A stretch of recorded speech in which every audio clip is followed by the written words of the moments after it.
How to squat.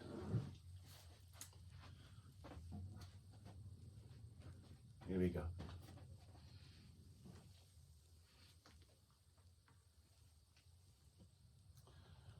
Oh, there's my ball, slow and controlled. So I'm using my arms and pushing them forward just to give myself a bit of balance. This is how you should train this squat, okay? My knees go forward, my hips go down and slightly back.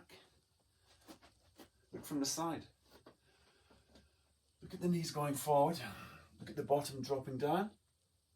Look at my spine staying in a neutral position and my chest staying up. You see? So what I'm doing is I'm dropping my hamstring down towards my calf muscles. And my only restriction is how flexible am I in the areas I discussed. So the knees go forward, the hamstring drops towards the calf. Abdominals stay firm, upper back, chest is up, you see?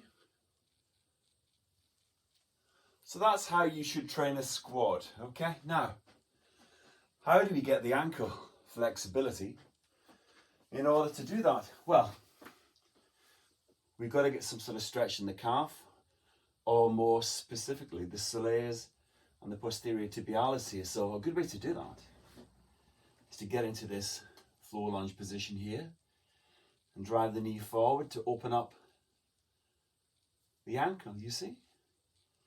And this is the great stretch for you to use in order to open up the ankle. Now, to get the flexibility you require, it may take a few weeks, may take a few months, may take longer. And you see when I'm doing this here as well, I'm also getting a nice stretch in here through the front of the hip and to the hip flexor too. So yeah, we need to have that flexibility into the ankles as well. We've got to also have some flexibility in through the inside of the thigh. So getting the knees as wide as we can, getting the feet as wide as we can. We drop into this frog stretch here. Moving back and forth. Now what this will do, it will allow you to open up your hips more. The knees will be able to push a bit wider and it will prevent them from falling into the center. So the frog, feet wide, see my feet there? Yeah, there we go. Knees as wide as you can, moving in and out of this position. Now also sometimes we've got to get a little bit of extension into the back. So by getting into this Cobra Mackenzie style position and holding, I like to do reps of 10 seconds. Take it down, you may need your hands further forward. Let's get into that position of extension so that when you squat, your spine stays in neutral. You understand that the spine needs to stay in a position of extension to prevent your bottom dropping underneath. We call it the butt wink. Hamstrings, tight hamstrings also prevent you from squatting correctly.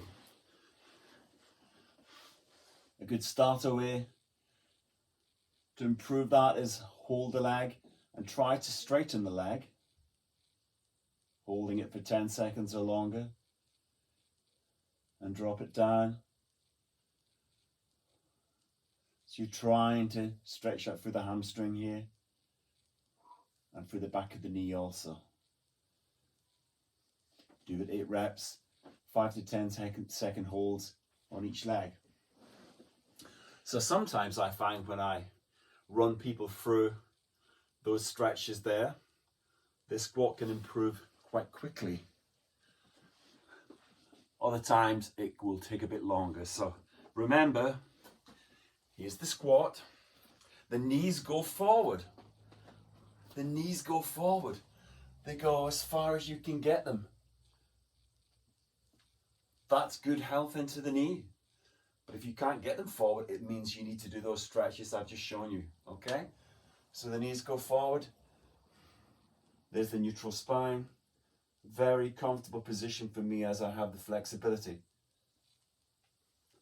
Now, the squat is very, very often taught in a totally ridiculous manner. You may have seen this before. Pushing the bottom back and the knees never going past the line of the ankle. I have no idea how we ended up teaching that in the fitness, in the movement industry, physiotherapy. It's just ridiculous, okay? So avoid that fake squat like the plague. Remember, the knees go forward, the chest stays up. You see from this side, the knees go forward, hamstring to the calf if you can, the chest stays up. That is how you squat. Okay, thank you.